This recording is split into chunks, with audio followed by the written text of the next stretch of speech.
Good evening and welcome to Yardley Borough Hall. I don't know why I did that, it's fun though. The time is 7:31 and we'll begin tonight's work session. First we'll do a call to order. Wait a minute. Pledge allegiance. Pledge allegiance. Why does it say, never mind. I took plenty of notes and I'm still messing things up.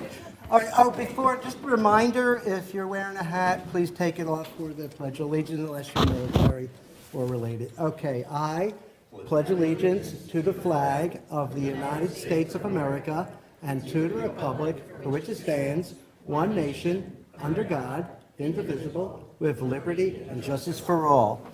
Okay, thank you. Roll call now. Mr. Appelbaum, I am here. Ms. Shara, Present. Ms. Siegel-Morris, Ms. Howlett, Mr. Goldstein, Here. Mr. Woodring, Here. Mr. Menzel. Yeah. Present. I believe that's everyone. Okay, so we have quorum and we have all council people here. Next, we'll begin with community announcements. Are there any announcements from the table? Really, don't jump. Oh, I'm sorry, I didn't see that.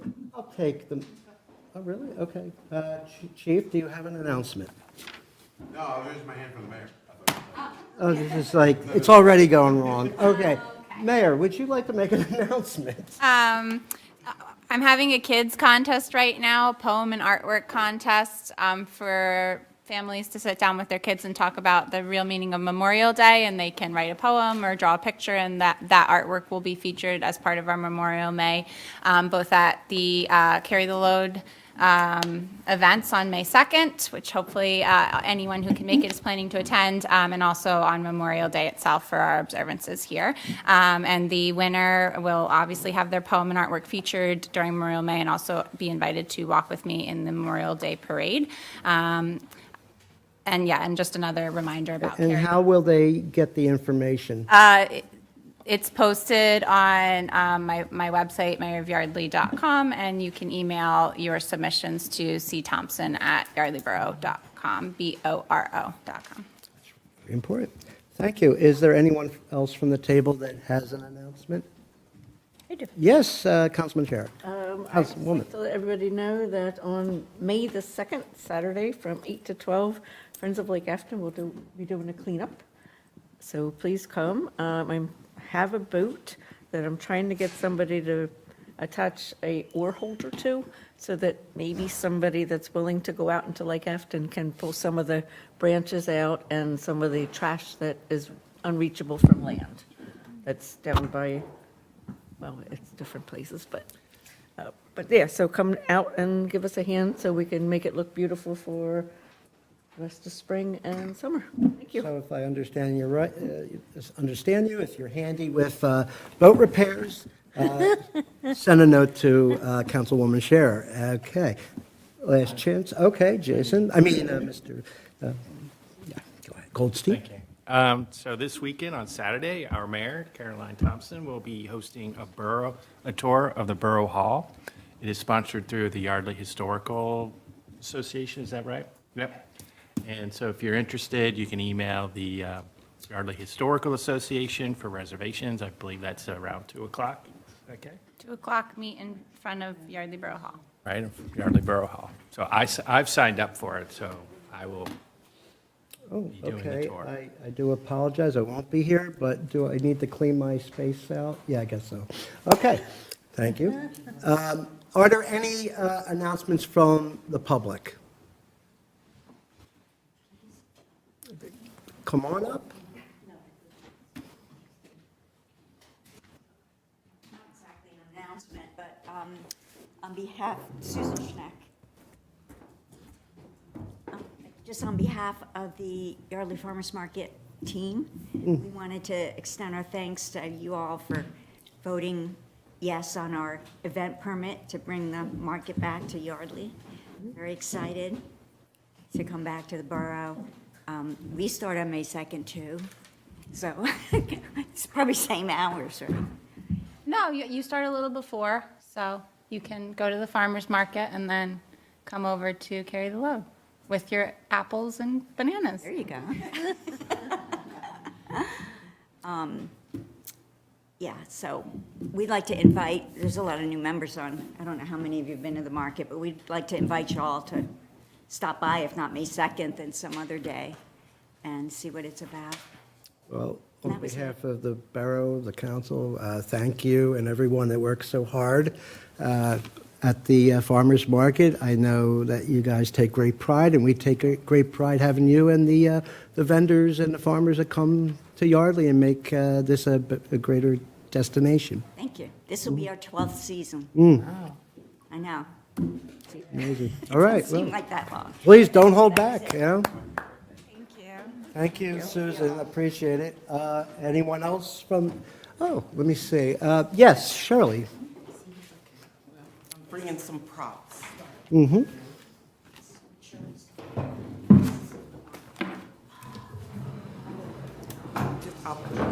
Take your time. No? Do you need assistance? Wes is right to your right. He could help you. Okay. So, I've timed it. It's more than 3 minutes, maybe 5 minutes. But my name is Shirley Coursey. I'm Executive Director, founder of Gather Place at the historic AME Church of Yardley, 188 South Canal Street. I'm here tonight to talk about an exciting event. And just for a second, also representing the Yardley Friends is Councilwoman Howlett. Can you join me? Yeah. Okay. Changing hats, okay. Yeah, if I can have her for 5 minutes. Sure. Not here as a council person, but as a member of Yardley Friends Meeting and fan of Gather Place. Thank you for giving us a few minutes to share something we're truly excited about.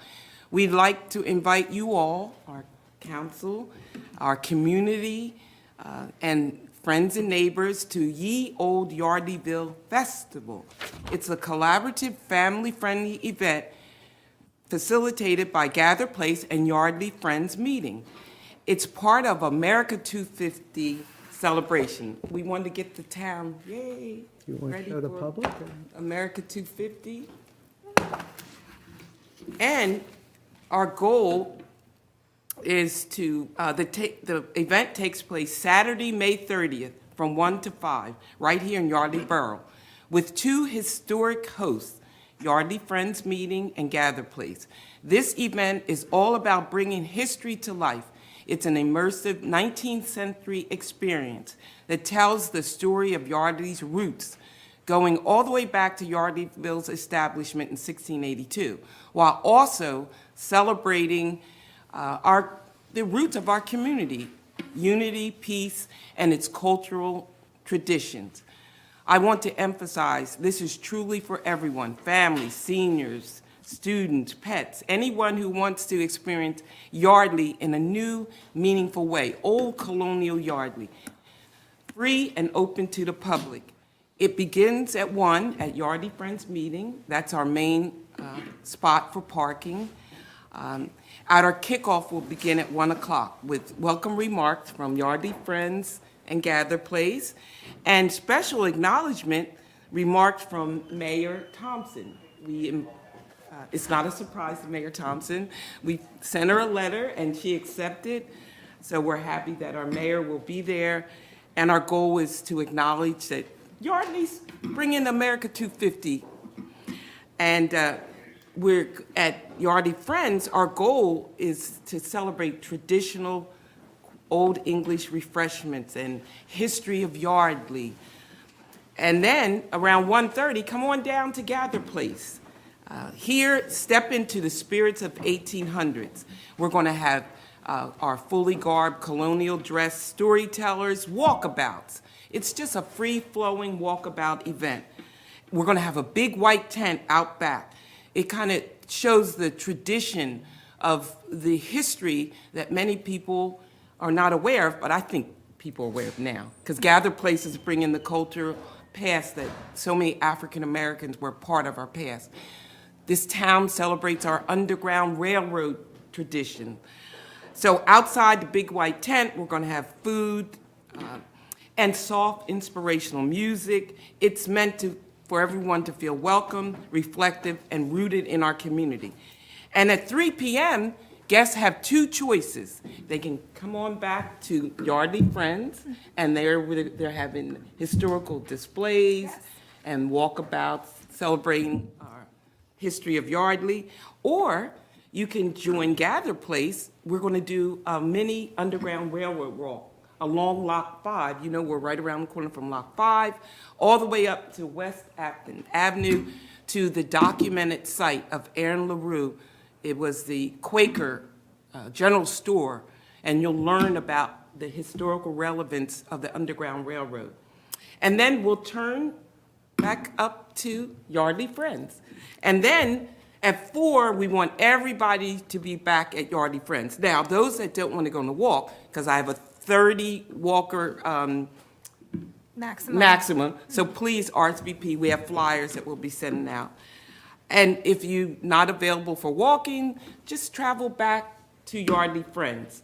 And the good news, Yardley Friends is having a shuttle bus available throughout the whole event. So they're going to shuttle folks. We know it's walkable, but many seniors or people with limited mobility, just jump on the shuttle and you can go from one place to the other. You can join us anytime throughout our time.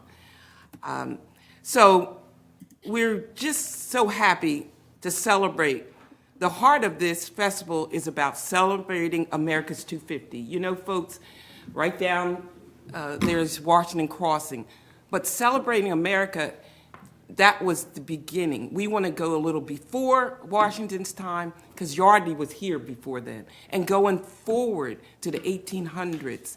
So America 250 is a celebration of all of America. So we feel Yardleyville is a big part of America's 250 history, and so we want you to come on out and join us. In closing, Martha, you want to add anything too?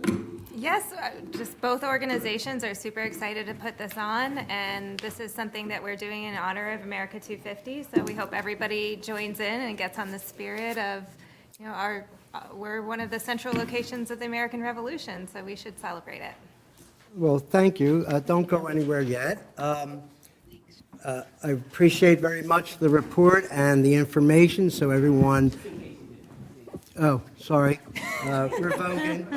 I just was going to say that I really think that it's important not to recognize, well, you've stated it, but, you know, America 250, Pennsylvania 250, which you're a board member, I believe. And I'm also a board member of Bucks 250. Bucks so 250, but... There's a lot going on all around, folks. I've been 2 years, and then they asked me to be on the board. Sorry. So as I was saying, to make my point, so you have America 250, PA 250, Bucks County 250. I like to, this is not official, my solicitor friend's not here today, but I would like to recognize a Yardley 250 because this is where you are based. This is where a lot of history, not even the Quakers, but you go back all the way to the Lenape Indians, and there's a lot that can be learned about this area that many people may not know. And I just wanted to thank you again for all your hard work and the success of Gather Place and the success that you've been having with the being on these committees and creating more of a destination for people during this very important semi-sesquicentennial. Is that correct? Semi-quincentennial. I was so close. So I may have more details about Yardley 250 in coming, but I did want to recognize that I think it's very important to remember us as well, and thank you. So thank you also, Councilwoman Allen, and thank you. It takes a village. I have a wonderful team that's been part of it. And again, I have to say, I really want to thank my friends of Yardley Friends. It's a truly collaborative event, and it just makes sense. The Friends, the Quakers, the African American, our culture, Lenape. So all Yardley is definitely should be on the map for America 250. And one last thing, we release these at Harvest Day, and I know the mayor had some for her kids, but we'll have our books available. It's a great way for children to celebrate Yardley, our coloring book about Yardleyville. Oh, thank you. Your 3 minutes are up. Or was it 6 minutes?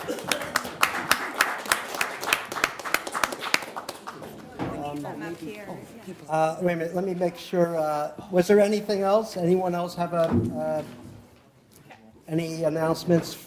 No? Okay.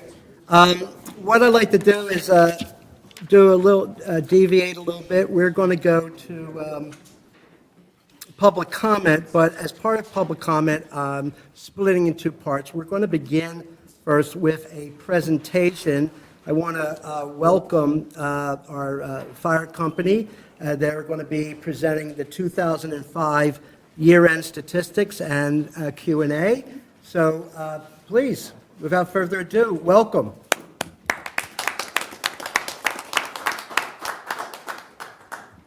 Hello, gentlemen. Thank you. Thank you. So, thank you again for having us tonight. My name is Tim Chamberlain. I'm a deputy fire chief with the Yardley Fire Company. To my left is the fire chief, Glenn Chamberlain.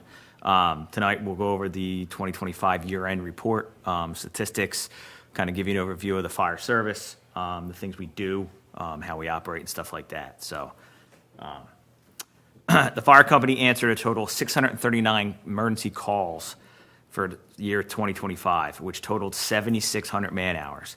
12 working fires, and you might ask what a working fire is. It's considered a fire that resulted in the fire company using a lot of their equipment during the incident and being on scene for longer than an hour. There were 4 vehicle fires, 10 brush and mulch fires, 2 extended vehicle extrications, and 4 swift water rescues within our first due area. And that is Lower Makefield Township in Yardley Borough is our first due area, which is approximately 19.5 square miles. Along with this, we have assisted mutual aid departments at 5 house fires, 3 building fires, and 2 extended vehicle extrications. The fire company ranked 7th in the entire county in 2025 for dispatch emergency calls within their own coverage area. Like I said, that's Lower Makefield Township and Yardley Borough. When we break down those 525 calls, there were 484 in the township and 41 right here in Yardley Borough. This chart does not depict the service calls that come in the station or through the township director's office that requires a fire company response. We could possibly add another 30 to 40 calls for service. Those types of calls are for chirping smoke detectors, maybe an odor that they don't want to call 911. We're getting a lot of them because they don't want the fire trucks. They just want somebody to come out. So, next slide, please. Our calls for service vary throughout the day. But the most part, the bulk of the calls come between 7 a.m. and 9 p.m., which totaled 493 calls. There are several logical reasons for this, such as more vehicles on the road, more people awake and moving around, and more people in the township and the borough during these hours for business. The important thing to realize is that our busiest hours also overlap many of the hours most volunteers are at their full-time jobs. Looking at the graph, 124 of our calls have come between 10 p.m. and 7 a.m. And for any of us had kids, raised kids, we know losing sleep is tough. So sleep deprivation and interruption has a big effect on the body, especially in the public service realm. Next slide, please. This graph shows the breakdown of calls to the days of the week. Once again, there is no rhyme or reason why certain days are busier than others, but it does show that Mondays and Wednesdays are our busiest days for emergency calls. Last month, and actually this was 2 months ago, we started a duty crew program, which puts 4 firefighters in the firehouse, and we put them in on Mondays and Saturday evenings from 6 to 10 p.m. These duty crews consist of, like I said, 4 firefighters, a driver and 3 interior firefighters, and helps reduce the response time while also bringing members into the firehouse to attend the station and train together. This was recommended from our ISO evaluation along with the fire service study that was conducted. So far, it has proven effective and has been well received by the members. If it continues to be successful, we're going to look at ways to expand it next year and add multiple nights. This has cut down our response time from 6 minutes to get the fire truck out down to 2 minutes. An arrival time of 11 minutes down to 6 minutes. So it's a big difference when we think about emergencies and stuff. Next slide, please. The fire company had 42 of its members meet the requirements set forth by its bylaws to be considered active, which is responding to at least 25% of the dispatch calls. When we take a closer look at the 42 members, we will see that 8 of those members are fire police officers, which assist in traffic control and emergency scenes. 4 members are chief officers who respond directly to the scene to help size up and give direction. 10 of these members are driver operators, which are vital to our operations, but do not necessarily count towards the crew. 3 members are volunteer deputy fire marshals who respond directly to the scene to assist the fire marshal with investigations. This leaves 17 interior firefighters who respond to the fire stations to ensure the apparatus is staffed. And when we break down those 17 members, 7 of them are over the age of 50, 9 are under the age of 50, with the average active interior firefighter around 51 years old. Now, this may seem reasonable that there are 9 active members under the age of 50, but it's very rare to have all 9 show up at the same time for an incident due to work or family obligations or time of day. Next slide, please. When we break down the average age of our members who respond on the first responding fire apparatus out of the stations, which is considered from 6 a.m. to 6 p.m., that's daytime, the average age on the apparatus is 49 years old. On the flip side, the average age of the apparatus at night is 45, so it gets a little better. I will paint a picture so it's more understandable. A few weeks ago, we were dispatched for a house fire with possible smoke inside the basement during the day. The first out apparatus had a 78-year-old driver, myself as the officer, a 74-year-old, and a 60-year-old as its crew member.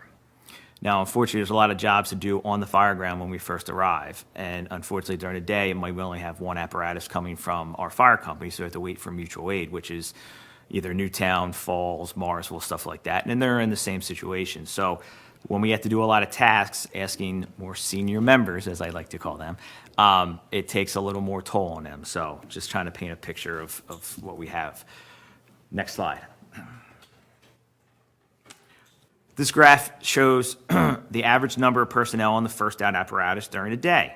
So from the station out by McCaffrey's, which is in the township, 3.8, and in the borough, it's 3.33. Now, as I said, that's the full complement of fire personnel on the apparatus. My driver, 78, I can't expect him to drive the truck and pull hand lines and throw ground ladders, especially at 79 years old, unfortunately. So we have to reduce that. So when we think about the numbers in the first out apparatus from each station responding with 3 to 4 personnel, there's a lot of responsibilities that need to be taken. Thinking about the average age and the extra work that needs to be done, the United States Fire Administration's 2023, and they're always behind, annual report on line of duty deaths indicates the number of fatalities over the age of 50 make up 53% of the total line of duty deaths in the fire service. So unfortunately, as we get older, it affects our ability to do things. Next slide.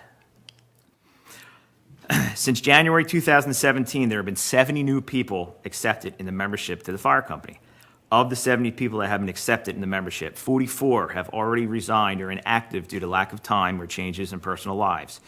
9 have become active fire police officers, 12 have become interior qualified firefighters, and 1 joined as a social member. In that same time span, we lost 23 senior members either to have retired from active firefighting duty or moved out of the area. That was 16 interior firefighters, 4 driver operators, and 3 fire police officers. So as I stated earlier, we got 12 interior qualified firefighters in that time, but we lost 16. So we lost more than we got. Next slide. Members have completed numerous schools and academies in 2025, totaling over 4,500 man-hours. 7 members completed the rigorous 212 hours of the basic fire academy that is needed to just to ride the fire apparatus. 4 members completed over 40 hours of water rescue training to become certified as water rescue technicians. And as mentioned earlier, these classes are just the tip of the iceberg. We also do vehicle rescue, we do hazards, we do hazardous materials, so there's a lot more training involved than just the basic fire academy. Next slide. Just to touch base on what the fire marshal or the fire director's office does at the township, which works hand in hand with the fire company, there were 744 fire safety inspections completed in all the commercial properties and apartment complexes in the township. There was also 165 plan reviews and 125 inspections for those plan reviews. We also have a smoke detector program. There were 154 new smoke detectors installed in residential homes that had detectors over 10 years old. You'll be amazed at how many homes had 40 to 45-year-old smoke detectors that they still beeped, but if they had smoke, they would have never went off because, as I tell the little kids, the nose didn't work anymore, but the mouth still beeped. So, 15 residents asked for assistance in car seats because we have technicians that can help with car seat installations. We got 81 Knox boxes that were updated, and you might think, what is a Knox box? So a Knox box is for if there's an emergency after hours when the business isn't open. There's a way that the fire department and the police department can gain access without doing any damage, especially if it's a false alarm or maybe a small incident that we can do less damage and mitigate quickly. So we updated those boxes. Next slide. In 2025, there were 639 calls for service, in which 119 of those calls required some type of fire marshal response for either investigation or fire code violation. This type of service is becoming more demanding, being a lot more small incidents are going through insurance companies, and this requires a fire report from the fire marshal's office. A lot of times, these responses aren't just during emergencies. There are a lot of follow-up days or weeks later with the insurance investigators, homeowners, and contractors. The fire marshal, along with their volunteer deputy fire marshals, have a lot of continued training to keep their skills up to do the investigations, write incident reports, attend juries and trials. Next slide. In 2025, there were 19 fire safety presentations conducted to numerous different age groups and in many different settings. In 2025, we did a pilot program at Afton Elementary in the township where we did a 30-minute presentation to each age group from kindergarten to 5th grade about fire safety. This was a big success, and we are being asked to expand to all other elementary schools in our coverage area. If we expand, we will add an additional 20 fire safety presentations. Fire safety presentations are a great way to interact with the public and convey the importance of fire safety. Next slide. So in summary, the fire company members contributed more than 14,000 man-hours in 2025, which doesn't consider the hours the administrative officers give or the unlogged man-hours of fire officers and leaders spending attending county meetings, in-house meetings, or performing maintenance around the firehouses. There were over 100 emergency incidents requiring investigation or some type of fire marshal. Over 150 new smoke detectors were installed. The fire service is ever-changing with new challenges for the members to face every day. We continue to progress and move forward to enhance fire safety in the community. We would like to thank you, the council, the mayor, the manager, for all the support you give us throughout the years and look forward to moving forward and providing the best we can in the fire service.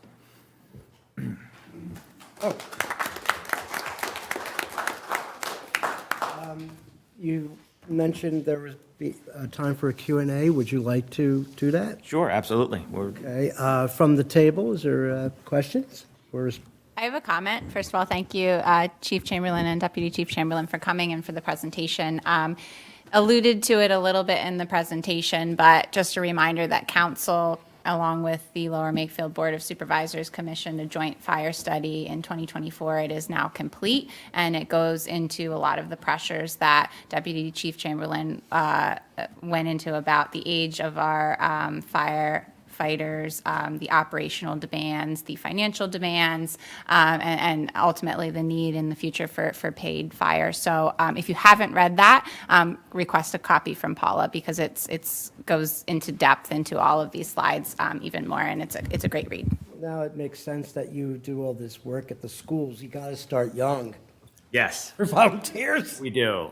The nice thing is the tech schools have a program. It's a public safety program. So high schoolers can go to the tech school and actually come out once they graduate with fire certification, EMT certification, and actually police background. Not their Act 120, but they actually get all three entities tasting of them. And then they can kind of choose a route they want to go. So it's very beneficial. It gives them kind of a chance to see what's going on without getting too involved with the fire company yet. And we've gained a few members through that, through the tech program. So it is a good way to do it. Would you like to tell us how we might assist you with your solicitation of new members, or we could talk about that offline? Because I feel like there's obviously a need based on what you're presenting tonight. Yeah. No, I mean, absolutely. We can discuss that, later, but I mean, I will say we are very successful in getting people to have interest in the fire company. We just brought 3 younger people on 2 months ago, very intrigued, out of high school and college, which is great. They're not tied down with families and kids and sports and stuff like that. So they're very intrigued. Getting them in the fire school starting in August. So hopefully they'll get through fire school and they can be riding as a full interior firefighter by January or February. We actually have 6 to 7 applicants waiting in the wings. But like I said, it is time consuming with internal manpower to get them on board, training, get them to fire school and stuff like that. So we are getting the interest. It's just the time that it takes to get them in and the time on the back end of training them internally. So just keeping a positive outlook and supporting. We're always open for questions and people have, questions on anything. I mean, everybody has our contact information, but I'm sure when we sit down and talk about the fire service study, eventually we'll talk about how maybe different options we have to get, maybe some more interest and stuff like that, so. Any other questions, comments from the table? Hi, thank you so much for your service. I know a lot of you don't even get to spend Christmas with your families because you get so many calls, people using their chimneys for the first time in the season. So I know one of the recommendations was that that there be an intermental government agreement between Yardley Borough and Lower Makefield for the fire services. Does that affect you guys at all right now that we don't have one, or is it kind of just a formal thing that we just? It's more of a formal thing. I mean, no matter if there's one in place or not, we're still going to respond to any emergency there is. That's more of internal of as we progress forward and there could be potential of career staffing, that intergovernmental agreement kind of is more on the financial side, and that's kind of above us. We're more operational, but it doesn't affect us operating day in and day out. We're still 24/7 responding, no matter what, if there's one in place or not, so. Okay, yeah, I will work on getting one in place. I think the rest of the council agrees that we should have it. And then it seemed like the recommended number of service members at any given time is 15, and you guys are operating on like 6 or 7? So that number, and I'm sure you saw it in the yearly report that I not the PowerPoint, but the handout. That is a recommendation from NFPA, which kind of sets standards. That's 15 within 9 minutes. That doesn't have to all be from your individual department. Okay. So how we operate is if there is a large or significant emergency that could happen, structure fire, accident, water rescue, it's not just the Yardley Fire Company responding, or Yardley Makefield. It is Morrisville Fire Company, Newtown Fire Company, Falls Fire Company. So yes, we're a little short on manpower depending on the time of day, but we have mutual aid agreements set in place that when there is a significant incident, we're getting 5 or 6 trucks, one from each municipality to help us. So that 15 people on scene within 9 minutes, we usually can accomplish with other mutual aids. Now, if they're tied up, that's a different story, but we can't, we can't always, guarantee that. But no, it's, most fire departments can get that with mutual aid, yes. And they're automatically dispatched. So Okay. there's no time delay. Okay. Mr. Goldstein, you had a question? Yeah, just a couple of questions. So thank you.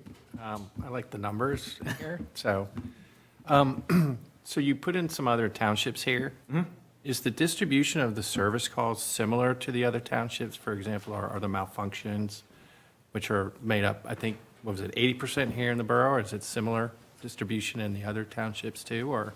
For the types of calls that we answer, or very similar. I mean, as we usually depict, we're probably 80 to 90% residential, the coverage area that we have. Newtown's a little less, Falls is different, different, stuff like that. So, I mean, the amount of false fire alarms that we all go to kind of averages the same.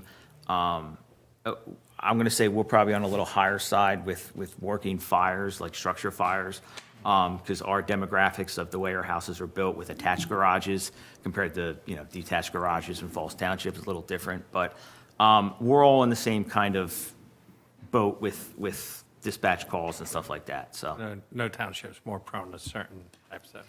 No, not necessarily. I mean, we get more water rescues than, say, Newtown does, but they get more commercial fire alarms than we do, so. Oh, that's right. So if there's more commercial spaces, then more of those. Okay. Correct, yes. Okay, thank you. And then, go ahead. yeah, just one more. And you were going through like the average age of folks and, what was it? People on the apparatus. So when the age goes up, then you're going to have more people on the apparatus, on the calls. Is that pretty much how that? We hope to, yes, yes. Like I said in the report, when we have 3 70-year-olds and then myself, who's in my 40s, I might have to pick up, I'm not going to say the slack, but like some of the duties that the 2 guys in the back that, might not be able to do it, pull another fire hose or throw a ground ladder. If you think of like the city of Philadelphia, when they have 4 firefighters on a truck, the operator or driver is usually throwing the ladders on the outside, and it's not like your standard 20-foot ladder you have at home. These are 35-foot ladders that are pretty heavy. So, I mean, they're doing it on their own. So if I ask my more senior members to do that, it could be a struggle for them. So, yes, we try to, if we see people coming in and there's some younger people, we try to get them on the truck more than the older people, so. Before I go to the public, anyone else? Don't see one? Oh, sorry, go ahead. So I know the report recommended phasing in paid firefighters, which is not something that could be afforded with fundraising that you guys do. You would need tax revenue.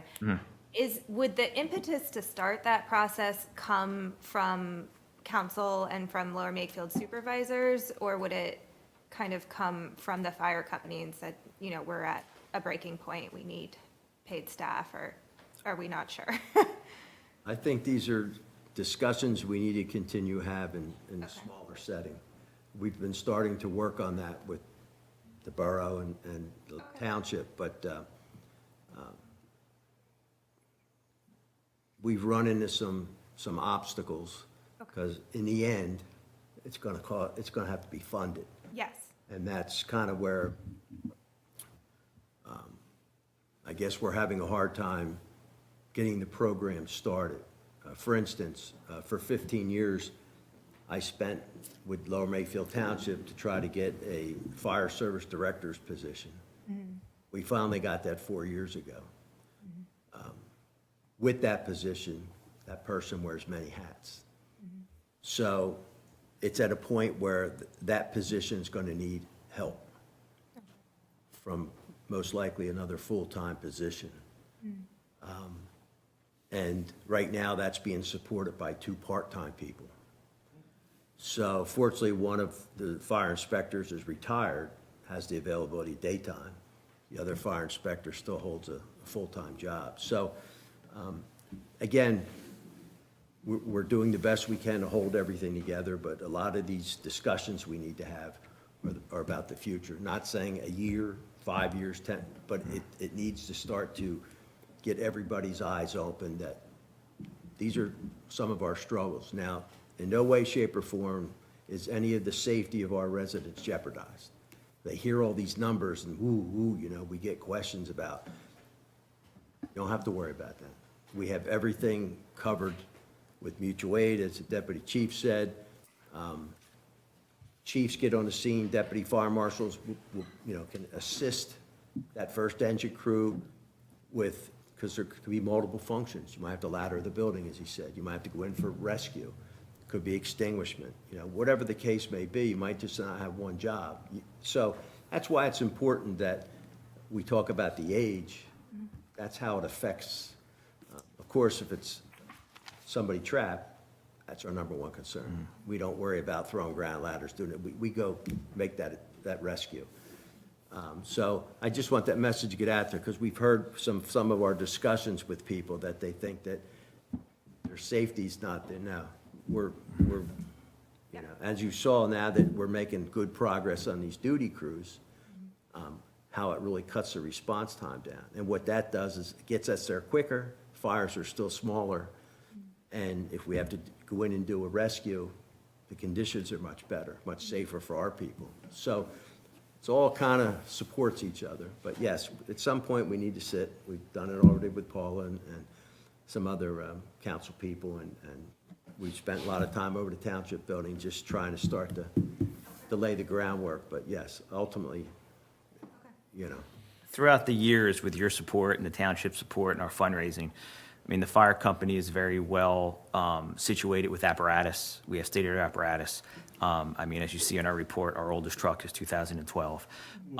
We have well-equipped firehouses, both in the borough and in the township, that have been renovated in the past 12 years. And our equipment, all our gear is all state-of-the-art. It's upkept. It meets NFPA standards with the time and stuff like that when we have to get rid of it. So when we do meet and discuss, it's not so much about having to start from scratch or have to replace a 1980 fire truck. It's really of having the people or the manpower on the fire trucks to go to the emergencies. That's where, when we sit down and discuss it. So, I mean, Just to interject real quickly, so you talk about sit down and discuss. I just want to make sure in my head I got this straight. So, Mayor, you're part of that group? And is it also Councilwoman Siegel Morris? I just don't remember. Part of what group, sorry? When you guys sit down and talk about public safety issues. Yeah, Kim is the liaison to fire, yeah. Okay, I'm happy to thank get you. involved too, though. No, I'm not trying to volunteer, yeah. Yeah, I was involved in the meetings regarding the fire study, so. Okay. Oh, that's probably where I got that from. Well, okay, so we know who our liaisons are, and from my perspective, you've been doing a great job. I live right up the hill. I'll give you my address so you can, no, I'm just kidding. No, but in a serious note, I've never heard anything but praise for the fire company, and some of this is eye-opening for sure, but I hope that with these discussions and other issues or concerns, we'll try to get that resolved. I see that we have a question from the The gentleman talked about smoke detectors. Is that something you can check on for the residents? yes, we can. So everything for smoke detectors go through the township fire marshal's office. So we can come out, help you change batteries, check your smoke detectors if they're older than 10 years old. We partner with the American Red Cross, and we can provide the battery-operated ones, not the hardwired ones, but for the older homes that still have the battery-operated ones that aren't wired, we can help replace them if you need them and can't afford them. So that's a benefit. But yes, if anybody needs help, especially if it's a tall ceiling, we're more than happy to come out. We can schedule it and come out and check your smoke detectors. Yep. Mm-hmm. Oh, that's good to know. Thank you. a question from Mr. Stump. Would you? Yeah, so my question is, we're number 7 out of the most calls. Of those 6 that are above us, or even others in the county, what percentage of departments would you say have had to move toward this model of paid firefighters, or are they all kind of all volunteering in the same boat that you guys are in? So 5 out of the 6 companies that are ahead of us have some type of supplemental career staffing, whether it's 5 days a week, 8 hours a day, 7 days a week, 12 hours a day, or there's one department that actually has 24/7 coverage. So they have some type of supplemental help from a career staffing point, which helps in lieu of your volunteers. So now if you have staffing during the day that's at the firehouse, there's volunteers that are off from their jobs. They don't have to worry about answering the fire call. They can spend time, whatever, their families or doing stuff at their house. And then once that staffing's off and now they're required to help at night, they're more flexible in doing that. So there is a benefit. There's more and more municipalities and townships going towards that combination type, as we call it, model. So yes. Okay. Any last questions? Mr. Stump again. Question, sorry. Would it be appropriate to ask which department it is that has the 24/7 career firefighter coverage? So that's Northampton Township. I'm sure everybody's driven up Richburg Road, saw a brand new firehouse they built. That's one of the 2 they built. And then they have 24/7 at 2 firehouses. They have 2 staff fire trucks 24/7. So. Okay. Well, Mr. Goldstein. Are you 2 related? Yes, he's my brother. No, I'm kidding. Yes, we are. Yes, he's my father. Twins, yeah. Yes, he's 50, I'm the old guys that he talks about. 53 years, is it? I was thinking everybody trying to say he was passing off as 53 years old. I was like, No. could have fooled me. You look no older than 50. Joined at what, 14? Riding down Main 16, Street, yeah, 16? 16, Riding yeah. a Schwinn down Main Street, so. Oh, wow. Yeah, so I followed in his footsteps and went and got education. I went to National Fire Academy and got all my certifications, so I also understand it's easier now. Doesn't Bucks County provide the training? Community college, I mean. community college, yes. So as I was talking to Chief Goldern earlier, all Bucks County fire departments, when you send new firefighters to the basic fire academy, it doesn't cost anything for the fire department to send them, other than the gear you have to buy them and stuff like that. So that is a benefit that community college has given us for the fire departments. Anything above that, it's a small fee to send for certain certifications. But we are very fortunate also where we are located is that the National Fire Academy, which is located in Emmitsburg, Maryland, is only a 2.5-hour drive or 3-hour drive right outside of Gettysburg. So, and you want to talk about high-end training for the fire service, we are right there. So we have the training that we need. And the college also provides numerous national certifications in fire. So it's good. We have a lot of members that come in, get nationally certified as firefighters, fire officers, instructors, and they go on and they have careers elsewhere. We have two guys in the FDNY. We had 2 guys go to Philly Fire. I mean, we have plenty of firefighters that have gone on in careers, and they started with us, which is kind of good. It makes us feel good that they started with us. But it's also sad because we lose them.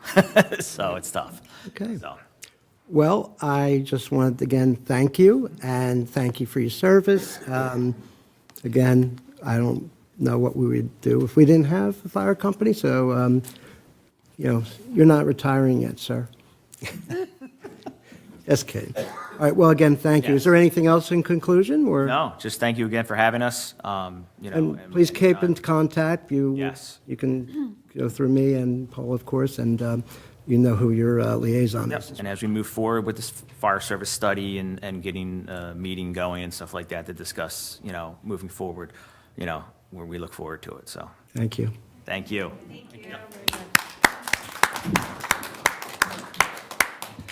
Oh, we're still in public comment. Okay.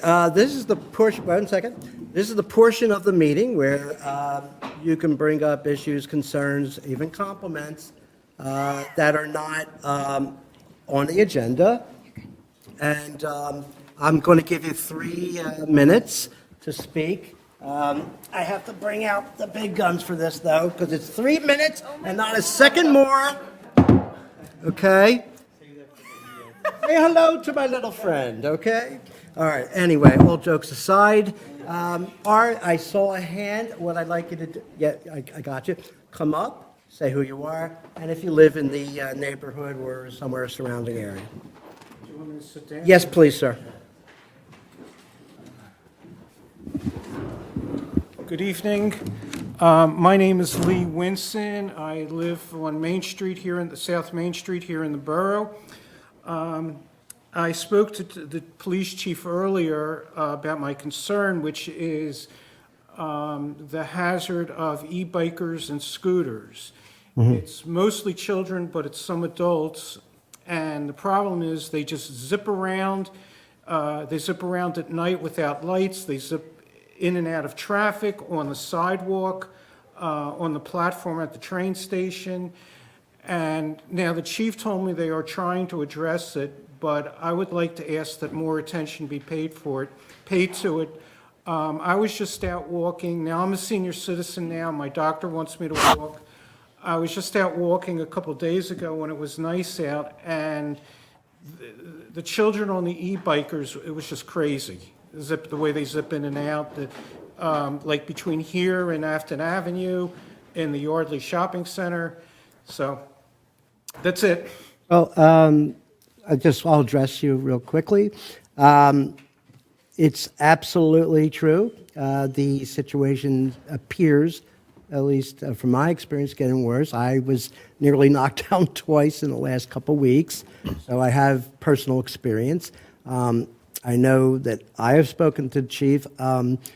Would the mayor, do you have any comment on that? Sure. Yeah, I am pleased to report that we were invited to the middle schools on May 13th, so in a couple weeks, to present to 6th, 7th, and 8th grade students of all three of the middle schools on bike safety, including e-bikes and their use on roadways and safe speeds and use on the canal. So Chief Golden, myself, and some of the officers who are starting our bike program here in Yardley Borough, whether it be patrolling on bikes, will be attending that. And I think that's probably our core demographic. So it'll be 11 through 13-year-olds for all of our middle schools, even Yardley Borough students as well. And I know we put out a PSA on social media a couple weeks ago. We plan to do another video-based one soon. So we're very aware of the problem. We need parents to engage in this discussion with us because ultimately the parents have the power here and they can take the bikes away. They can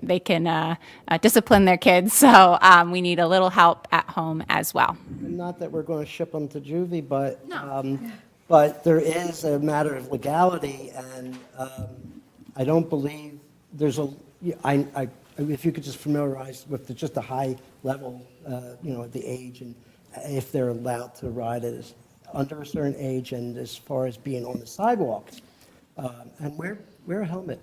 Yeah, I mean, bikes aren't technically supposed to be on sidewalks, but e-bikes are illegal for kids in Pennsylvania. They are also legal on the canal, but there is a speed limit on the canal. It's just not enforced. Did you say they're legal or illegal for children? They're legal for children in Pennsylvania. Illegal? Legal. okay. I will say that 16. no, the state of New Jersey just passed a law that will go into effect in July that prohibits kids who don't have a driver's license from using e-bikes. Again, that goes into effect in July. So I imagine other states will be seeing how that goes because this obviously is a big problem in the tri-state area in the whole country. My follow-up. Oh, go ahead, please. My concern is the way, because an e-bike can go much faster than a regular bike can be hazardous too, like in the tunnel under the tracks at Main Street. Sometimes regular bikers go through that fast. And my concern is the e-bikes, they're silent, so you don't even hear them, but the kids really go flying through them. And like I said, right here, some kids on bikes just pulled right out in traffic on Main Street, forcing Main Street cars to hit their brakes. So it's that kind of reckless riding. And as you said, no, I don't want to see a kid be sent to juvie, but, something to discourage them. Did you have a follow-up? I have a comment. I only know of one sign, but there may be others. But there is a sign, and it's really tall, and I don't know how anybody can see it, especially children, that says pedestrians have the right of way. And I think that's something that a lot of children don't know. I go walking down the street, I use a cane when I walk, and kids come on a bicycle, and they kind of scream at you, like, kind of get out of the way, like, on your right, on your left. And I tell you, it's kind of scary, because you figure, I don't know if they're going to slow down enough that if I didn't hear them right away. But the pedestrians have the right of way is a very important thing for them to know. So I'm hoping that you remember to tell them at the school that, because I don't know that parents tell them that. I don't see it. Okay, thank you very much. Thank you for your comment, and that was very important and timely, so thank you. Thank you. I'm glad you're going to the schools. Okay. Yes, Mr. Kramer, come up, please. It's just a quick little. Come up, please. Mr. Kramer, can you please come up to the table? Could you state your name? I know. But... All right, well, you want to adjourn? No, just kidding. Just please have a seat, tell us who you are and if you live in the area. And just to piggyback what I think makes, because I see him zip around the parking lot. And unfortunately, a good friend of mine, his son lost his life on a power scooter about 15 years ago, and it obviously haunts the family every minute of every day. Mm-hmm. But the earbuds, where they're listening to something at the same time, I think adds to it. But what I want to say, that public service spot that the chief did, I saw on social media about crosswalks, I thought was outstanding. So maybe that might, having the chief speak about this, about pedestrians having the right-of-way. Most people don't realize the hierarchy of right-of-way. Pedestrians, bikes, motorcycles, cars, trucks, it goes in that order. But I found it to be incredibly helpful and informative. Well, I know if the chief was here, he would thank you because they worked hard about it. I think the voiceover may have been our mayor, but I'm not sure. Was that right? Yeah, maybe. And I recommend that also. But is that a plan for moving forward? Yeah, we have several, Council President Siegel Morris is also working on some campaigns. We will have several places coming out. Speak in the We have microphone. Nick is like doing. We have had many requests for one on e-bikes, so it is in the queue. Well, that's wonderful. Any other comments, Ms. Kramer? No, I just saw that. It's I not know. the reason. I just had to get you up. All right. Well, It struck a chord with me because my friend lost his son. yes, and that's an absolute tragedy, and It was- no one wants that to happen. And that's one of the biggest reasons, I think, to make sure that this information's out there. And, we're not trying to punish the kids. We're just trying to, and people that, should know better. We just want to have people be safe. Boys do stupid stuff. Oh, I just got to tell you that. They jump off of garages. is that from with personal umbrellas. experience, Mr. Kramer? Well, they jump off of garages with umbrellas and they think it's enough to float down and Okay. famous paintings. All right, well, thank you for your comment. For what it's You should have waited a few minutes, Chief, but you're here now. We were just having a quick conversation about electric bike safety, and if you don't want to, it's okay because you weren't here, but any comments on that if you care to? Sure. So what we've been doing is we've been posting on our social media. Excuse me? Sorry, folks. Sorry, it's okay. Just go ahead, Chief. So we've been posting on social media, especially our Facebook page, to educate both children and parents alike. Our two officers that will be attending next week, bicycle school. Once that is finished, they will also be in hot pursuit of said violators. We also put out a latest Facebook notifying parents that you will be cited by us, shall this continue, for allowing the violation under this section of the Vehicle Code for 1575. We'd rather not do that. We'd rather have parents either read our Facebook, come speak with us. We're also doing did you already mention that? I talked about it, yeah. And then with the mayor, we're going to be going to Penwood Middle School in May to also reach out to the youth. So we're doing everything in our power to try to squash the problem, but we do need the help of our parents with the children to enforce the standards to keep them safe. Thank you for that. Appreciate it. Was there any other public comments tonight? Not hearing any. We'll move forward with the consideration consent agenda dated April 21st, 2026. We have A, approval of minutes dated April 7th, 2026, and B, certificate of appropriateness 26-05 at 19 South Main Street concerning a wall.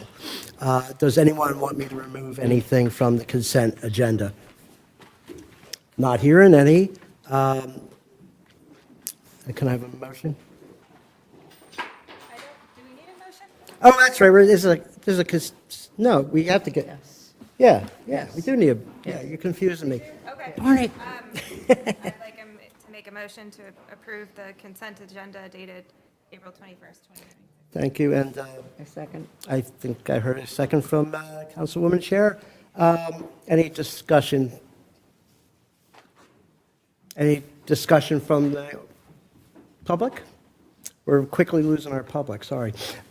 Okay, with that said, I'd like to, all those in favor? Aye. Aye. Aye. Nays? Abstain? Passes unanimously, 7-0. Thank you. All right, moving along. This is the public safety portion of the meeting. This first part part is regarding a vote to hire and swear in a full-time police officer. Would you be taking it, Chief, or, I'm sorry, would that be Siegel Morris? Thank you. I would be happy to do that, but should we accept the finance report first? Did I skip the finance? Oh, yes, I did, but Have us get in trouble. should I stop and go back, or do you care? All right, so we're looking for a consideration to accept the April 21st, 2026 finance report. It's a consent. Does anyone have any questions? I'll assume that if no one says anything, that we have a consensus. Okay, thank you. Now moving on again, Councilwoman Siegel Morris. Okay, Yardley Borough is served by dedicated police officers who provide police services on various shifts 24/7 and play a vital role in the efficient and effective delivery of services to the borough. Currently, we have a vacancy for one full-time police officer created by a recent resignation.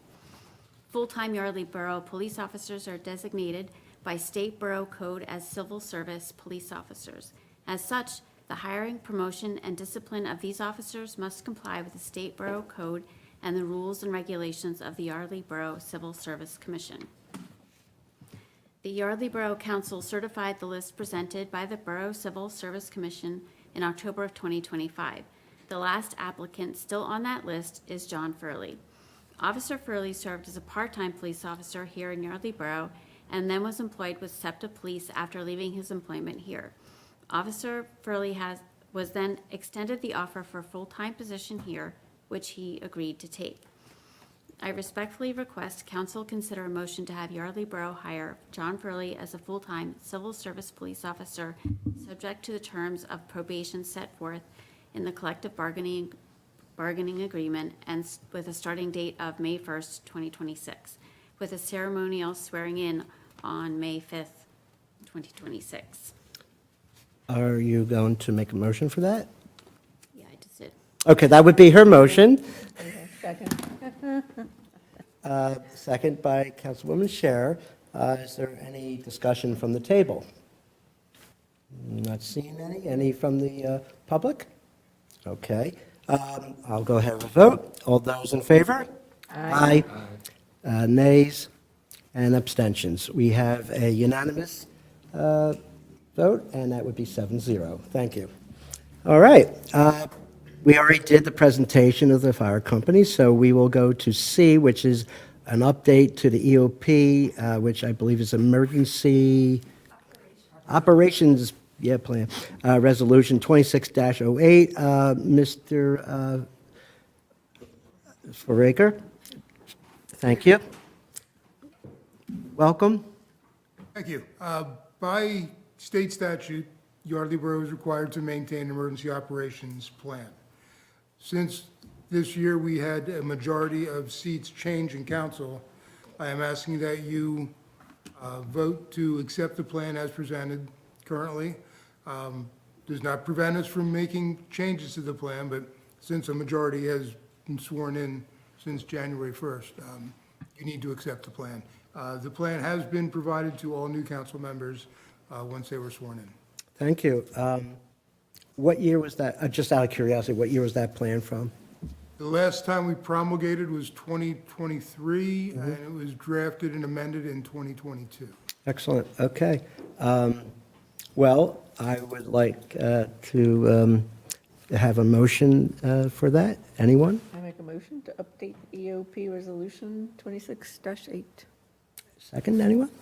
Second. Okay, I heard Ms. Siegel Morris. So we have that, and any discussion from the table? Okay, with that said, public, anyone have a question from the public? Okay, well, with that said, all those in favor? Aye. Aye, and no nays, no abstentions, passes unanimously, 7-0. Congratulations. Thank you. I would just no, you don't have to, you can get up. I just was just going to say, those on councils, particularly those that are new, and you may have read through it, but, Wes or Mr. Foraker is very steeped in a lot of information, experience. I encourage you to ask him questions if you have any, and we just want to learn more about what he does, okay? Thank you. All right, now we are going to D, which is a consideration of a resolution for July 4th, 2026, support of democracy. I think I will be asking Ms. Hallett? Yes. Thank you. So last meeting, Borough resident Craig Peterson came and spoke to us about this resolution, and he and I worked together to amend it and potentially make it more acceptable to council. Craig's away today, but he asked that we consider it anyway with the goal of getting it enacted before July 4th.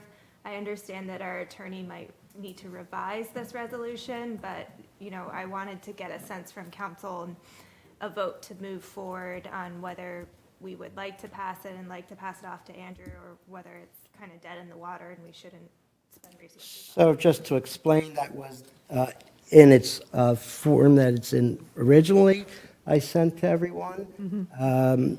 I got back a couple responses, but I was wondering, is there a revised version of that? Yes, it was in your packet. Oh, the one I read, yes, right. Sorry. Thank you. That revised was, no, sorry. Anyway, all seriousness.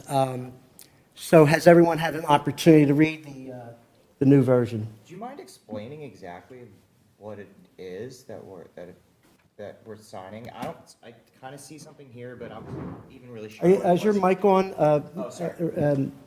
Nick is. Yeah, I wasn't even really sure what it was when he was presenting it. Do you mind just like breaking down what it actually is and what it means and represents? Have you read it, or do you need, like? I read the original one. I haven't seen the updated one. I don't see it in my packet here, unless it's just in your packet. History. Let me Resolution tell of you. July 4th. It was very simplified in the packet. What page is that on? 30. I see it, okay, thank you. Page 135. Okay. The resolution outlines some of the founding democratic protections that this country implemented in its constitution, being separation of powers, checks and balances, and protection of individual rights.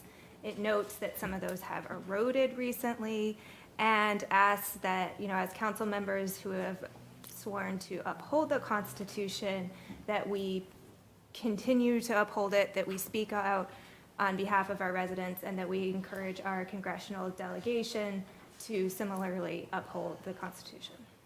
Yes, yeah, exactly. So that's what I thought that it meant, but I was just like, don't we have to do that anyways because we've already sworn on the Constitution? Like, I don't understand the point of doing the extra stuff, right? I mean, I would say it's mostly a symbolic gesture, and, you know, Yeah. it's swearing on the Constitution Again. once. I think you can reaffirm it and speak to it in different contexts and encourage congressional delegations to do the same. So I don't see those as, you know, we all stood up and swore at it once. That's it.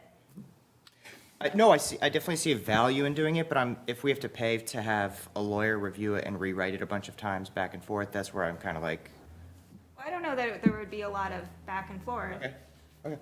Yeah, and just, and I'm not meaning to speak down to anyone, but I think it's always important to remember the differences between resolutions and ordinances. So ordinances are our formal laws, and they do need to be legally very clean and go through solicitor review round after round. Resolutions can very much be informal. They can be rebukes on higher level governments. They can express the will of a council. They can, you know, establish a celebratory day in the borough, and they don't need to be as squeaky clean legally. So that limits us in how much money we might have to spend. But I think that designation, I always got a little confused when I was new to council. So I'm mentioning it in case it's helpful to anyone. That's very good information, yeah.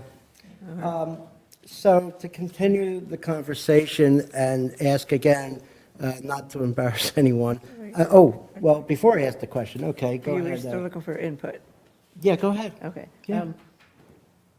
I admire anybody that wants to take this on and say it, but for me, it's a moot point.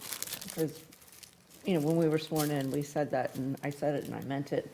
I don't need to repeat it again, but it's whatever we vote for. But I'm just, you know, that's where I am. Yeah, I'll just kind of second that. I mean, I swore in to uphold the Constitution and my swearing in, so I've already done that. Yeah, I mean, this Yeah. resolution goes beyond just. the Well, people at this yeah, table. that's exactly what I was going to ask. It's really it's broader than that. Is that Yeah. correct? Yeah. Like who? Well, listen, I'm not speaking for anyone. Definitely. It's So just we my, encourage it's just my all interpretation. Public officials as well as the Pennsylvania congressional delegation. I think the public has a right to make their own decisions. Oh, I don't think we're making a I don't know. decision for the I just- public. I'm not feeling it. My follow-up Sorry. question was, and thank you, by the way, without embarrassing anyone like myself, and that is, how many got to read the revised version? I did. So, not everyone. So just one person at this table read it? Well, you did. Yeah, Kim That's read it. two, Kim read three, Okay. and I do apologize. Four? Okay, so we're getting up there. So this is a little tough situation because I would ask people for a motion, and I'm happy to take a motion, but it's up to you. I'm not trying to put stress on you. Time to read it, who hasn't read it? Can I just speak for clarity? I was just asking questions to understand it. I am supportive of it. I have no problem signing it. I just read through it now. It makes sense. I just wasn't, oh, whoops. Oh, yeah, it's on. I just wasn't fully aware of like what it actually was, so. Okay. Just for the record, I have no problem with it. I read the original one. I did not read the revision. I don't know what the substantive difference is between the original one and the revision. If those are clear to others, they can articulate, but I was quite comfortable with the original version when I read it. Okay, so Jonathan, would you like to table this until you have more time, or would you be comfortable with a vote? I'm happy to, You're happy? yeah. Okay, Jason, would you like to table it till you? No. Okay, all right, then I will make a motion. Well, before you do that, okay, go ahead and, yeah, go ahead and make the motion. I will make the motion to move forward on the resolution for July 4th, 2026, in support of democracy and calling for a return to constitutional principles that are the foundation of this republic as a draft, subject to further attorney revisions within the same intent and major substance of the draft I provided in the packet for this meeting. Okay, thank you. And I appreciate that. I do want to make, I want to ask if perhaps it's not very long, and this is being streamed and recorded. Would it be okay if one of us reads it? It's not that long. Or anyone not? It's a little long to read out loud. I mean, Okay, but if you want. I guess It's not that. Yeah, I would actually accept that because I have to tell you, from my perspective, and transparency and being able to communicate this in the best way we can, I think it's important. So please do. Sure. Resolution for July 4th, 2026, in support of democracy and calling for a return to the constitutional principles that are the foundation of this republic. Whereas on our country's Independence Day of July 4th, the people of Yardley Borough and the Yardley Borough Council take pride as one of the key locations of the American Revolution. And whereas the Constitution of the Commonwealth of Pennsylvania of 1776 is one of the oldest, little typo there we can fix, oldest written constitutions in the world, and served as a model for the United States Constitution of 1789. That original Constitution includes key aspects of American governance that are now widely accepted: separation of powers, checks and balances, an independent judiciary, and the Declaration of Rights. And whereas one of the foundational pillars of our democracy is the separation of powers embodied within the constitutional framework, as James Madison wrote in Federalist Paper number 47, the accumulation of all powers, legislative, executive, and judiciary, in the same hands, whether of one, a few, or many, and whether hereditary, self-appointed, or elective, may justly be pronounced the very definition of tyranny. And whereas recent actions by the executive branch of the U.S. federal government have reflected the unprecedented consolidation of power, including efforts to disregard disregard or circumvent judicial rulings, limit the authority of U.S. Congress, weaken separation of powers between the co-equal branches of government, limit checks and balances to executive authorities, and expand unilateral executive controls, over matters traditionally subject to legislative or judiciary oversight. And whereas the concentration of authority has been accompanied by measures that threaten individual constitutional rights, such as restricting access to due process, undermining protections for vulnerable communities, limiting the right to vote, and impeding civil liberties such as free speech. And whereas each member of the Yardley Borough Council swears an oath to the U.S. Constitution and thus has a duty to protect and defend the U.S. Constitution and the rights of residents within their jurisdiction that are being harmed by violations of the Constitution. And now, therefore, be it resolved that Yardley Borough Council reaffirms the principles of the U.S. Constitution, including the separation of powers, checks and balances, the independence of the judiciary, and the power of Congress to control spending, declare war, and conduct oversight. Reaffirms the protections for individual rights enshrined in the Constitution, including due process of law, condemns any effort by public officials to undermine congressional authority, violate or ignore court orders, or otherwise undermine the judiciary, the independence of executive agencies, or the impartial application of the rule of law, or consolidate power in any single branch of government. Urges all members of the Pennsylvania congressional delegation to reclaim and exercise their lawful authority empowered under Article 1 of the U.S. Constitution to work with the judicial branch to restore the separation of powers and to ensure that illegal or unconstitutional acts, including acts of corruption, are overturned. Well, thank you very much. And anyone from the table have a comment before we take a vote? Yes, I second the motion. Okay, great. Okay, with that said, all those in favor? Aye. No? Nay. Nay, and any abstentions? Okay, so it's 6-1. Thank you. I look forward to seeing the work, and July 4th. Okay, with that said, we are moving to Public Works. There's been a slight change to the order, but how did you want to handle it? Yeah, we'll start with A, right? I think A Okay. sort of feeds into C and D more so. All right, so go ahead and take it away. sir. Sure. This is the amendment to ordinance number 498, approving the issuance of 1.7 million general obligation note series of 2025. A little history. At the April 7th meeting, council unanimously approved using the First Bank of Newtown line of credit for financing the police roof repairs in Kramer's parking lot and University Drive stormwater. Attached resolution amends, drafted by Curtin Hefner, the existing ordinance to allow us to use the funds for quote-unquote capital projects involving drainage and other improvements to certain roads in the borough and renovations and improvements to certain borough buildings. So the recommendation is for a motion for council to authorize this ordinance for advertisement with consideration for enactment at the 5-5 meeting. So you're making that motion? And I heard a second from Mr. Menzel, is that correct? Yeah. Okay. Discussion from the table. Any questions, comments, concerns? Okay. From the public? Mr. Kramer, you know what you have to do. I'll have you trained. Thank you, sir. Just should sit closer. Good point. So my question is just about the scope of work that's planned. We can address that to Mr. Woodring. In terms of the specific, what specific questions?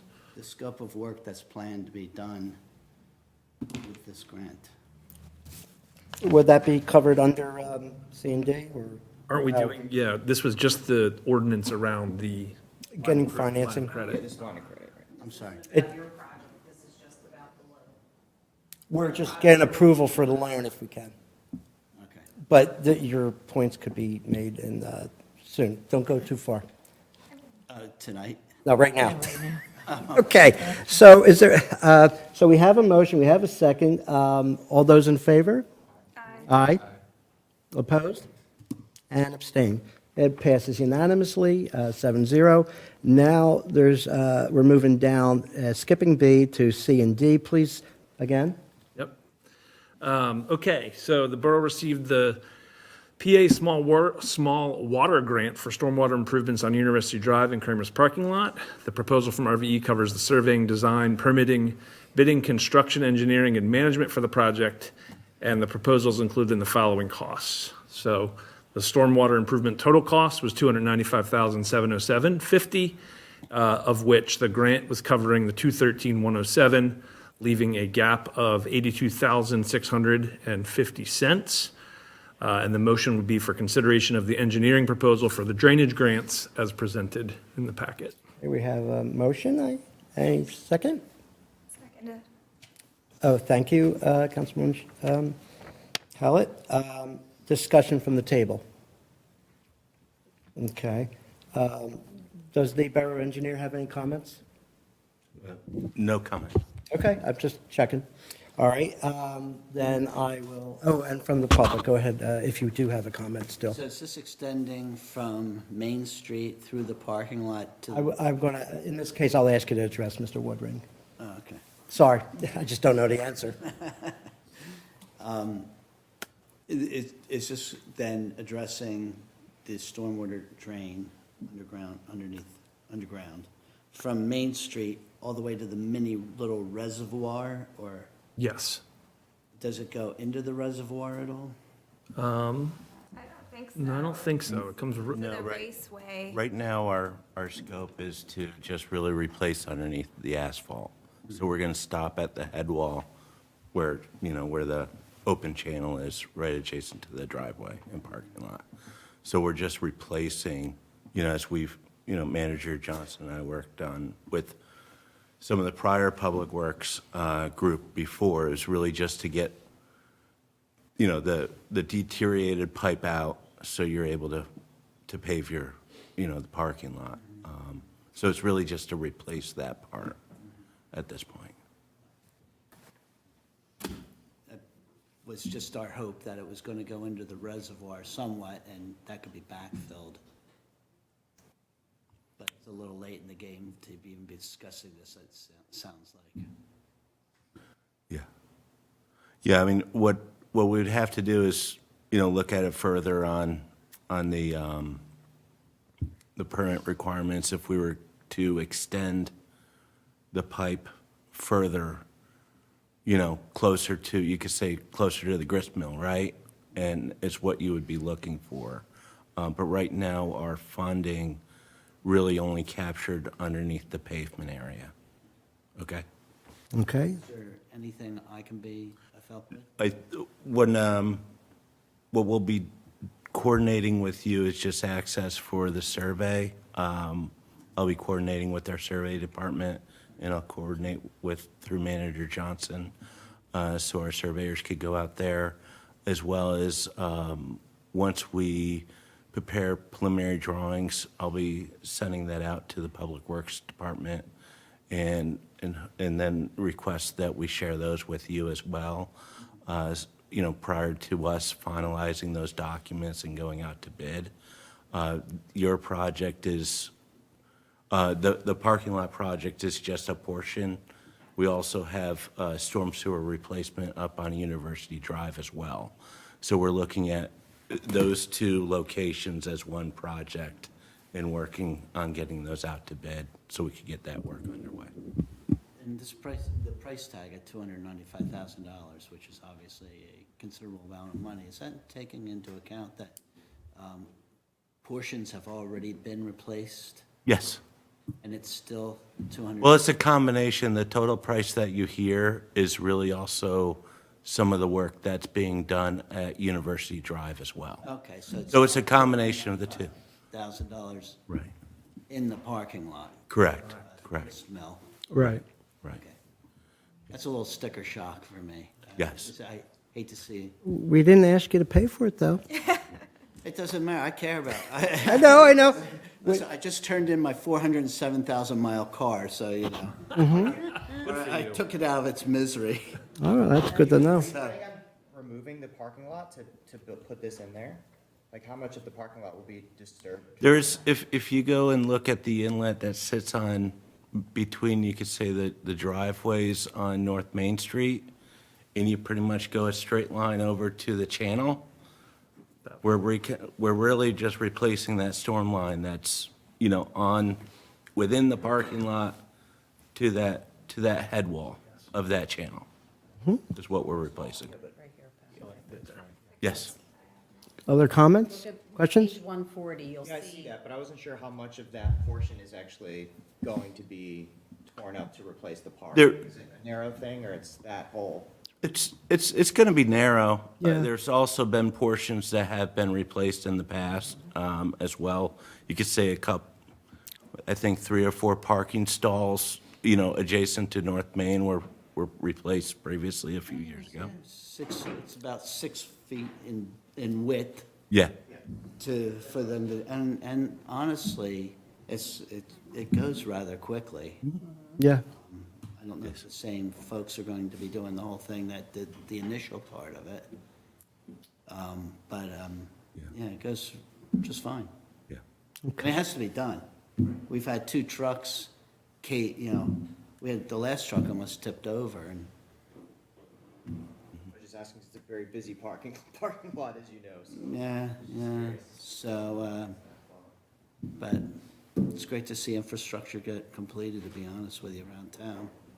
Well, thank you, and thank you for your concerns, and if you have any more questions, you could certainly address them to Mr. Woodring by email. Thank you. If you'd like my cell phone, Paula has it, and if I can be of any service whatsoever,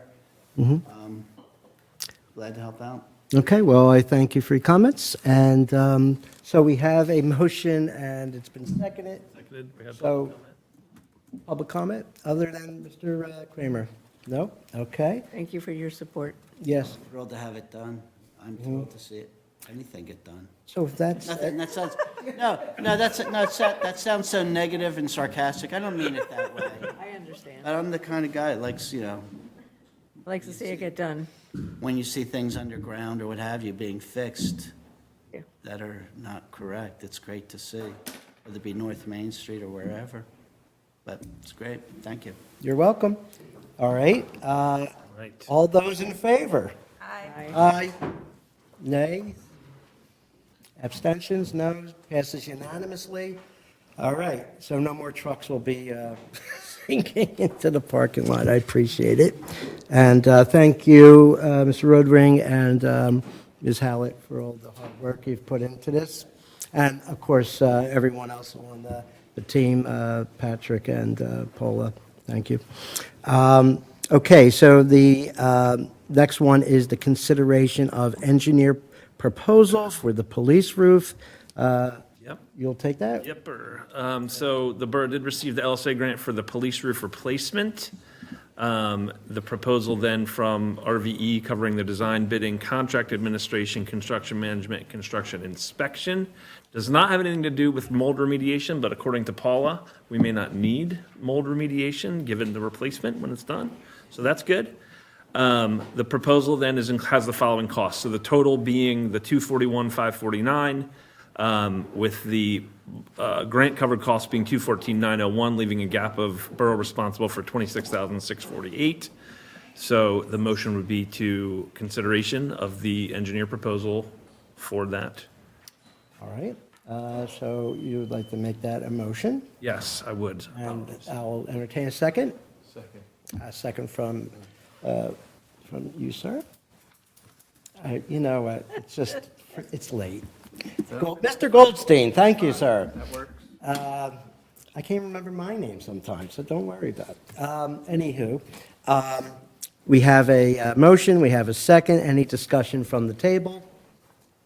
Okay, discussion from the one or two people from the public back there? Yes, sir. Good to meet you and see you. Nice to meet you. Who are you, sir? Jared Stump, Yardley Borough resident. My question was about the mold remediation. Just curious about that. I heard it mentioned that we might not need mold remediation. Yeah, why don't you pose We that unpack to a the- little more. There's, and Paula, keep me honest, but we had a couple contractors come in to do bidding on the actual roof replacement. And from my understanding, if that replacement is done, it may remediate the need to remediate, it may remediate the mold. The mold may become less of a non-issue because of the actual replacement of the roof. Is that correct? Talking about the, Because where the mold is located. Would be it's replaced. Actually going to be, Got it. and there's not anything visible on any of the walls down there because most of it is cinder block. I see. So from those inspections, there's not like mold down inside the walls, like there was concern that there might, okay. May I just give some clarity or ask Borough Manager? I believe that's a mistake. These were not bids, these were just people that were giving you Correct. evaluative? Yes. Okay, so there was no bid made, just so you're Yeah, clear. yeah. I just, Perspective. because, yeah. Thank you. Okay, any other questions, sir? No, I think. Anything? Here's it. Well, thank you, sir. Sorry, I don't have a big bag of money to give you to pay for it, so you guys will have to. Well, I don't know, we'll figure something out. Thank you, sir. Okay, so we have a motion, we have a second. We've had discussion, so I would like to ask all those in favor. aye. Aye. And opposed? Abstention? Passes unanimously, 7-0. Thank you so much. And so where does that leave us? B? Yep. Okay, B is the consideration of a change order on North, number 2 on North Main Street, the Sidewalk project, Phase 3. We've been discussing that a little bit online, but also very extensively in Public Works. Could either of you? Yeah, I think please it's take that? change order 3. Is it? I believe so. Is that correct, sir? Yes, So, okay. But yeah, the I'd like original. to change order that to 3. To change order that to 3. Yeah. So I think, Pat, keep me honest here, but the original proposal, I'm going to use, I hope I get the language right, was for 213 grand, was for the bid quantity. But Pat, Martha, and I, and Paula met, and the revision going back to the construction company was for design quantity, and down to the tune of 133K. So that's the 90 or whatever that is, 80K delta there. So I think the motion would be to consider the vote to approve the change order such that the North Main Street sidewalk work can resume. And just to be clear, you said the amount is 133-ish, you know. $32,972.15. Thank you. Okay, so is there any discussion on that? Or would you like to? How would I just explain this for the rest of council? Thank you, appreciate it. As, you know, this change order is just due to, you could say, some of the old utilities, as well as the recent utility relocation that has been done, mainly the gas service. There's abandoned gas lines under there. There's also another abandoned line. And while they're excavating, the material has fallen away due to the trench materials that are currently in there, utilizing the trench box. So if you look at the spreadsheet, you could say change order number 3 after our letter. There's a couple things, is the supplementals are really to help out if there's an issue with their traditional 4-foot wide trenching to install. They could go wider and they could get paid for what work they actually do. If they don't need to go wider, they won't go wider. But also other clarifications with PennDOT, with all the existing trenching, is they have to restore more of the full depth pavement too. You won't see that at the end of the project because we're gonna mill and overlay the entire northbound lane too, but it's really a full depth pavement restoration. Where on our plans, we're probably including only 4 foot of full depth pavement restoration adjacent to the curb line. But we're extending that, 4 additional feet wider, so it'll be 8 foot. The contract, what we've set this up is that if they need to have a wider trench, the monies are available. But this is only going to be paid on per the quantity installed as well. So, the extras for the pavement more than likely will be taken up. But the supplementals is really if and when needed is what's going on. And they'll be, our contractor will be coordinating with us, RVE's inspector, and just working on that as they move forward too. I did coordinate earlier late last week with the Public Works Committee, but I just was talking to our contractor as well, and they were looking at, early, when we talked earlier, was trying to get out there tomorrow, if not Thursday or Friday.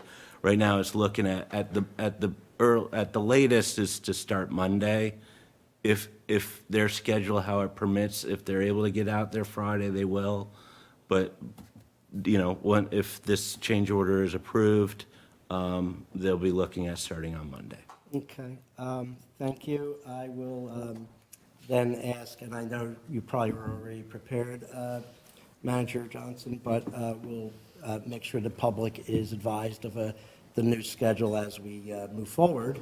And also thank you, Patrick, for that information. I think that the other thing that the public should know, and Patrick could back me up on this, but one of the reasons why, and I and others on Public Works, I'm not an official member, I'm like a alternate, if you will, on Public Works, but I said that it's important for us to make sure that we don't overspend, even though it's a grant, because there could be other contingencies. And if you would back me up on this or not, normal contingencies are around 10%, but we not just negotiate, but we made points to lower that because we do not want to go over budget. Is that fair? That's fair. Okay, so I just wanted the public to know that, because I think it's important to know that even though we could have said, all right, well, it's paid for by the grant, but I wasn't willing to take that chance, and neither of our other members of Public Works were, and I appreciate all the work you put into it, by the way, to help us get to that point. Any other comments from Martha or Jonathan? Okay, well then, I think we're going to vote on this. Okay. So all those in favor? Aye. Aye. No nays, no abstentions, passes unanimously. Oh, great, this is going to be good. We're getting there, folks. So now, I will entertain an adjournment motion. So moved. Okay, and... Second. Second, okay. No discussion, so all those in favor? Aye. Aye. We completed the meeting at, excuse me, sir? Big gavel. Oh, you want a big gavel? Oh, and, all right, there it is.